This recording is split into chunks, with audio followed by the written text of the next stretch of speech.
On August 29, 2001, construction workers building a house in the 1600 block of Walcott Street in Redondo Beach, California, uncovered a plastic bag in the future home's backyard. Stuffed inside the bag were skeletal remains with the skull missing. To this day, the skull has never been found. Following an autopsy, an anthropologist determined that the remains likely belonged to a Caucasian female that was anywhere from 20 to 50 years old. They also estimated that she died sometime between 1974 and 2001. However, with no dental or fingerprints and no close estimate of when she died, the case would go cold. She would then become known as Redondo Beach Jane Doe and remained unidentified for the next 22 years. In 2019, the police department's cold case unit reopened the case and partnered with the DNA Doe Project. The group was then able to develop a genetic profile of the Jane Doe using DNA recovered from the location she was found in. One of the first things researchers found was that the unidentified person was of sub-Saharan African descent and not Caucasian as originally thought. It was also determined that she had distant genetic relatives living in southeastern United States. The race discrepancy could have been due to the lack of a skull and was most likely just based on bone examination. The DNA Doe Project analyzed relationships among Jane Doe's DNA relatives to help determine the victim's identity. 2 relatives provided their DNA, which turned out to be her daughter and sister. In April 2023, with the help of their DNA profiles, they were able to identify the Jane Doe as Catherine Parker Johnson. Catherine was a native of Memphis, Tennessee, and was 23 or 24 when she went missing from Lenox, California. She had left Tennessee to relocate to Inglewood, California, and last had contact with her family in May of 1981. The last record of any contact with her was on August 31, 1981 in Lenox, about 10 miles northeast of Redondo Beach. However, she was never reported missing, and although she has her name back, her murder remains unsolved.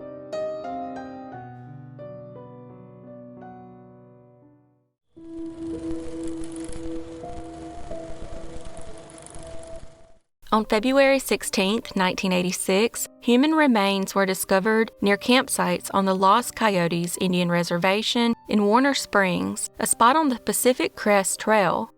Deputies estimate the victim was killed on or near the date they were discovered.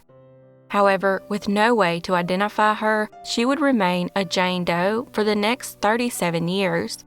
In February 2022, the sheriff's cold case team turned to genetic genealogy to assist in the case. Using a sample of the victim's hair, a DNA profile was created, and the genetic genealogists got to work. After providing potential leads to detectives, they were able to track down an individual believed to be a relative of the unidentified female. From here, they were able to track down the victim's daughters, sister, and mother. Finally, in 2023, the Jane Doe was identified as 24-year-old Claudette Jean Zebolsky Powers. Claudette was born on January 13, 1962, in Coldwater, Michigan. In the 1980s, she lived with her husband in Washington State. Around 1983, she left her husband and moved to San Diego County.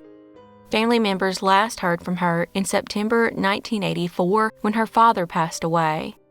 It's believed she lived north of San Diego in Escondido and worked as a waitress until her murder in February 1986. Claudette's youngest sister, Laura Fries, and law enforcement authorities are calling on the general public to help figure out what happened to Claudette and catch whoever is responsible. A second murder victim was also found around the same time and area. The man's body has yet to be identified, and investigators are looking into the possibility that these 2 cases are connected.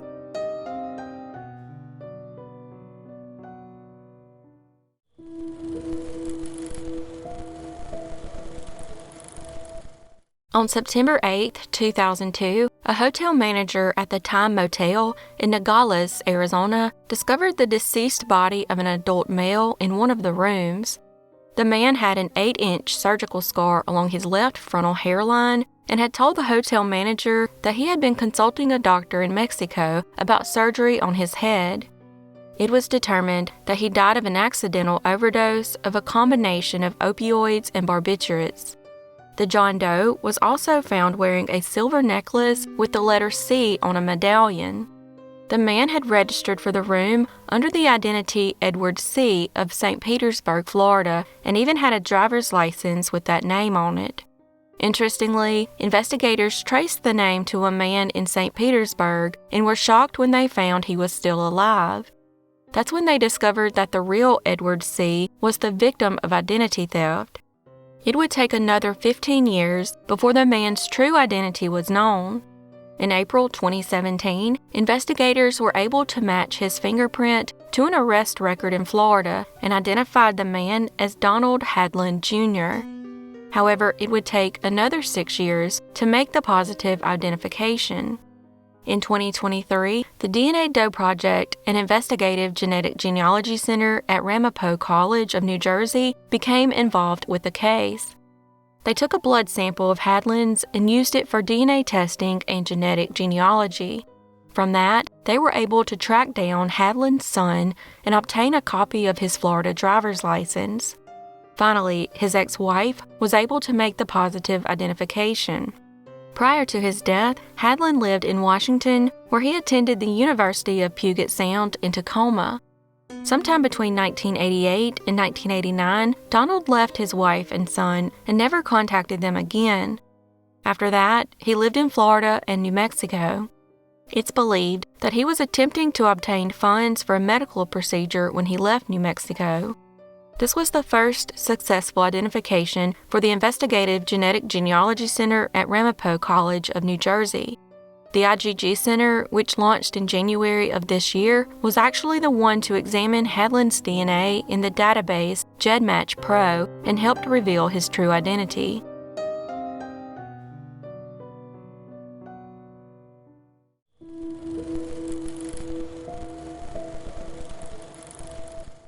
On October 26, 1976, the skeletal remains of an unidentified male were discovered near an irrigation pump in a cane field in western Palm Beach County, Florida. The skeleton was found at the end of a road that leads north about 1/2 mile into the Talisman Farm cane field off SR 827, midway between Belle Glade and South Bay. The medical examiner determined that the remains likely belonged to a Caucasian or Native American who had been shot at least 3 times. They also determined he likely died about 2 months before being discovered. The body was dressed in a pair of blue jeans and expensive boots that were estimated to cost about $70, which would be around $350 today. He also wore an expensive handcrafted Indian-style silver watch band with inlaid turquoise and pink coral. Unfortunately, he would remain unidentified for the next 47 years. There are a couple of reasons why the identification took so long. First, his facial reconstruction was done based on a Native American instead of a Caucasian and therefore differed from how he actually looked. There was also the issue with his watch having the initials LJ inscribed on the inside. Investigators initially thought they were the victim's initials, but after consulting with a jeweler, they determined they were likely those of the craftsman. In 2022, the sheriff's office hired Othram to obtain a DNA sample and conduct genealogical research. On June 13, 2023, he was identified as 29-year-old Douglas Lynn Streeter, who went by Strut. Strut was born on September 7, 1946, to parents Richard and Mary Streeter in Bryan, Ohio. He attended Bryan High School and had a brother and 2 half-siblings. In March of 1976, Strut traveled with friends to the Spanish Oaks Apartments in Boca Raton, Florida, and was never seen alive again. As of July 2023, his homicide remains an open and active investigation.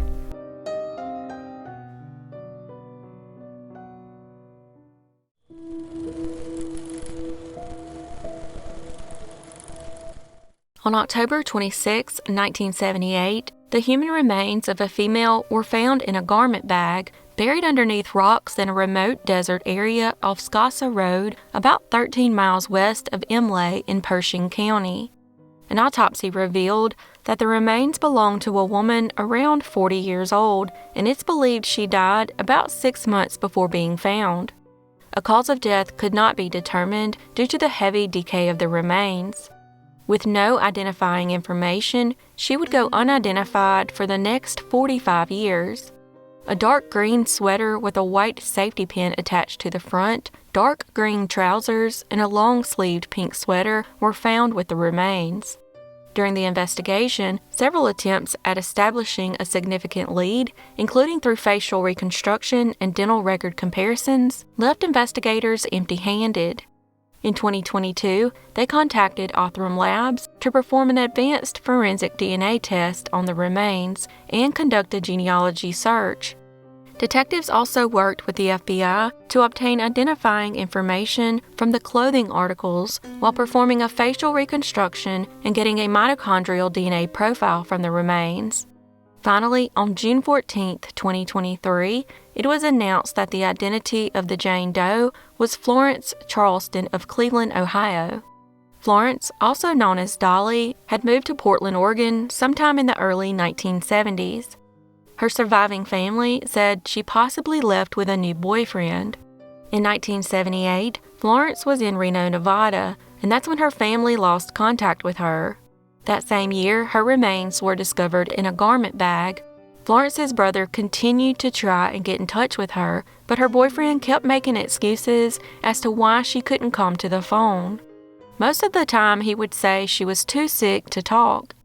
At some point, Florence's brother hired a private investigator to help track down his sister, but this led nowhere. Florence would have been about 68 years old when she died, much older than the medical examiner estimated her age to be. As of July 2023, her alleged homicide remains unsolved.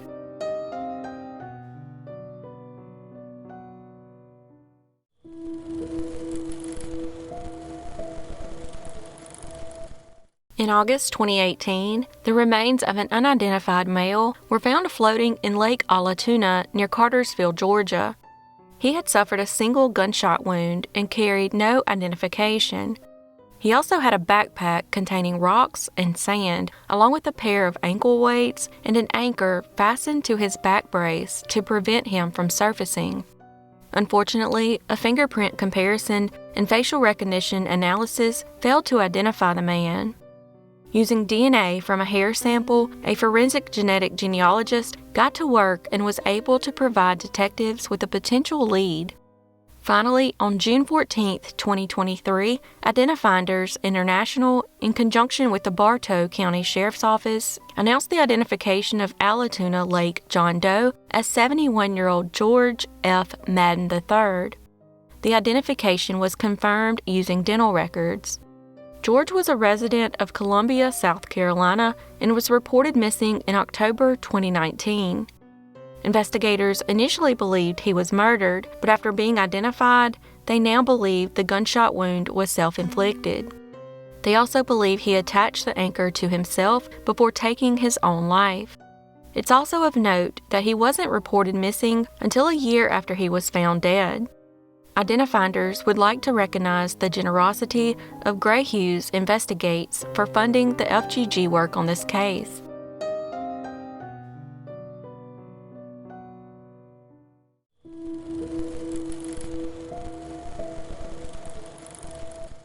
On August 24, 1986, a group of hunters stumbled across human skeletal remains along an isolated and abandoned trail in the Caney Valley area of Claiborne County, Tennessee. At the time, investigators could not determine his identity, but did learn the victim was a white male, likely between the ages of 30 and 40, and had probably been dead for 6 to 12 months. The victim was found with a gunshot wound, and his death was ruled a homicide. After exhausting all leads, investigators were unable to determine the victim's identity, and he was classified as a John Doe and would remain unidentified for the next 37 years. In September 2015, the University of Tennessee Forensic Anthropology Center submitted a sample of the man's remains to the University of North Texas Center for Human Identification for DNA testing. Once they had a DNA profile, it was entered into CODIS and NamUs. In December 2022, Tennessee Bureau of Investigation agents submitted a sample of the man's remains to Tatham Labs for forensic genetic genealogy DNA testing. This helped investigators identify possible relatives living in Arkansas. From this, they discovered that 2 of those relatives had a brother by the name of Jerry Harrison, whom they had not heard from in more than 4 decades. Jerry was from Little Rock, Arkansas, and was born on December 20th, 1957. Jerry last had contact with his family in 1982 when he was around 25 years old. Soon after, he began traveling around the country. Although he now has his name back, his murder remains unsolved.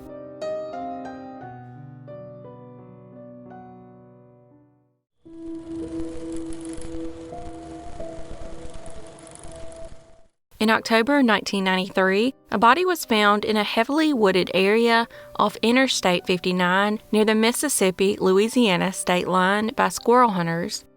Much of his body had been scavenged by wild animals, but they were at least able to recover the skull and part of the skeleton. They also found a unique pair of eyeglasses and a few remnants of the victim's clothing. The skull and eyeglasses would become key factors in making a positive identification decades later. It was estimated that the body had been there sometime between April and October of 1993 and was the victim of a gunshot wound. The remains were then sent to the LSU Faces Lab in Baton Rouge, Louisiana, where a facial reconstruction was created. In 2003, a second computer-modeled reconstruction was completed. At that point, the Faces Lab determined that the victim was a Caucasian male between 25 to 38 years old. With the help of state-of-the-art technology, they were able to extract DNA from the remains with a process that involved grinding the bone into a fine white powder to pull strands of DNA from it. In April 2022, the St. Tammany Parish Coroner's Office received a grant from the nonprofit organization Season of Justice to fund forensic genealogical testing through Tatham. The forensic evidence was then sent to Tatham's lab, and Tatham scientists built a comprehensive genealogical profile. Their in-house genetic genealogy team used the profile to produce investigative leads, which were returned to law enforcement investigators. This led investigators to 2 potential living siblings in a family originally from Burnsville, Minnesota. With the new information in hand, they contacted police departments in Florence, Missouri, and Burnsville, Minnesota, and were able to gain access to the victim's biological siblings. They confirmed their brother, Joseph Lee Muniz, disappeared from Louisiana in 1993. Joseph was born on January 30th, 1972, and was likely 21 years old at the time of his death. He had disappeared 7 months before his body was discovered. His siblings were able to provide old photos that showed him wearing glasses similar to those found near his remains. The coroner's office has details on a suspected killer but declined to release the information to the public. The only thing they would say is that they believe he is most likely deceased.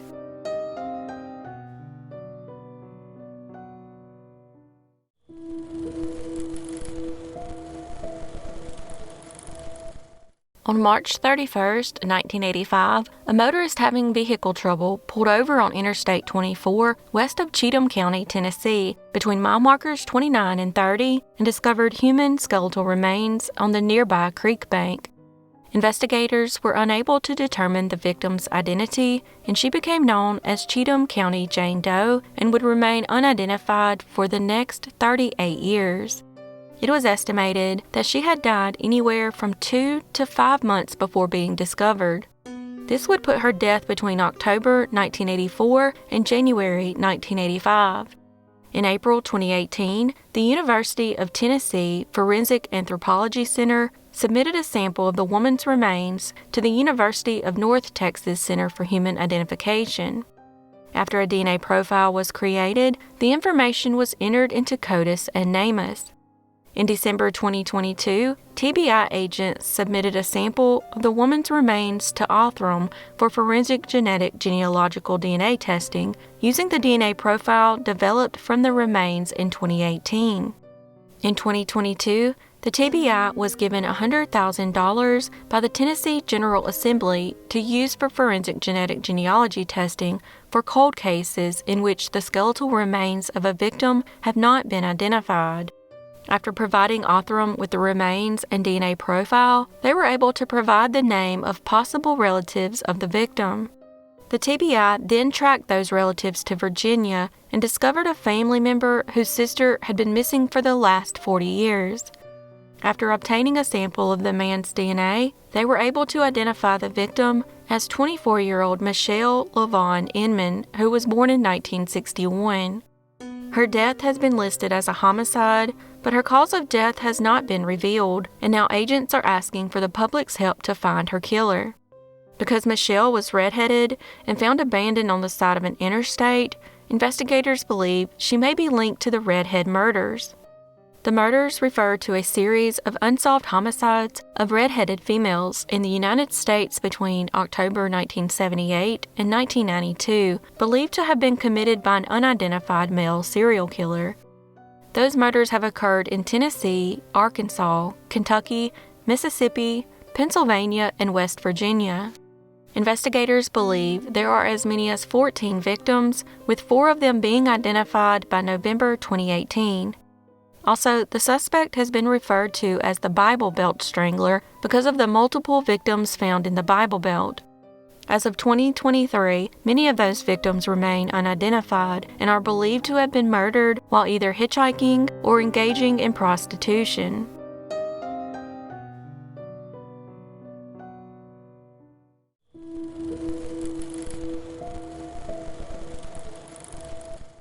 On April 20th, 1979, the skeletal remains of an unidentified female were found in West Haven, Connecticut, on what was then the New Haven Water Company property, located off Derby Avenue near Route 34. The body was found wearing only a black lace bra. Strangely, a Westclox brand folding travel alarm clock in a hard red case was found nearby. Investigators located a replica of the alarm clock, which has been provided for reference, although they noted that the actual clock may have differed somewhat from the replica. On April 24, 1981, her mandible was also recovered. Investigators were then able to determine that the skeletal remains were that of a Caucasian woman estimated to be in her late teens to early 20s and had died between 1 to 8 years earlier. Due to the state of the remains, the medical examiner's office could not determine her manner of death, and investigators were unable to identify her. Over the next 44 years, many leads were followed, but they were still unable to identify her. Finally, in May 2008, the case was entered into NamUs. In 2013, West Haven Police Detective Tammy Murray reopened the case, and she worked alongside Michelle Clark, a medico-legal death investigator in the State Office of the Chief Medical Examiner. The case was part of a broader collaboration between the Connecticut Office of the Chief Medical Examiner and Tatham, aimed at an attempt to solve the backlog of cold cases in Connecticut.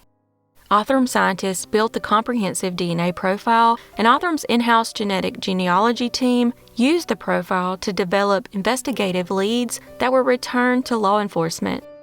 In June 2023, the remains were finally identified as belonging to Sarah Tatham Abbott, also known as Sally. Sally was born on August 3, 1940, in Manhattan, New York. She was only 29 years old when she went missing from New Haven in July of 1970, meaning it took 53 years after her disappearance to identify her. The police were able to obtain a DNA sample from Sally's sister to confirm her identity. Even though she has been identified, authorities have not come to a definitive conclusion on her cause and manner of death.